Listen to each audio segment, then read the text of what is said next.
Hello Roblox enthusiasts! Welcome back to another quick fix tutorial.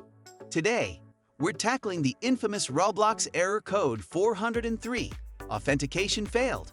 Don't worry, I've got a straightforward solution for you. Let's dive right in. Step 1.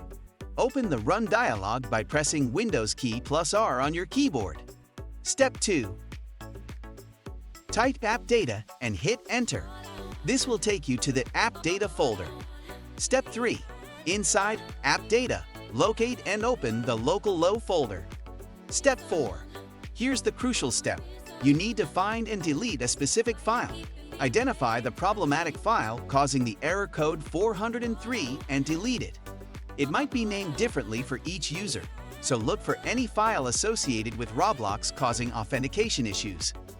Step 5. After successfully deleting the troublesome file, it's time to reinstall Roblox for a fresh start.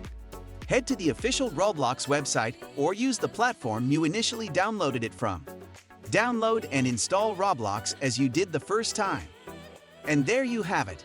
By following these simple steps, you should bid farewell to the annoying error code 403 and get back to enjoying your Roblox adventures. If you found this tutorial helpful, give it a thumbs up. And don't forget to subscribe for more quick fixes and gaming tips. Thanks for tuning in, and happy gaming!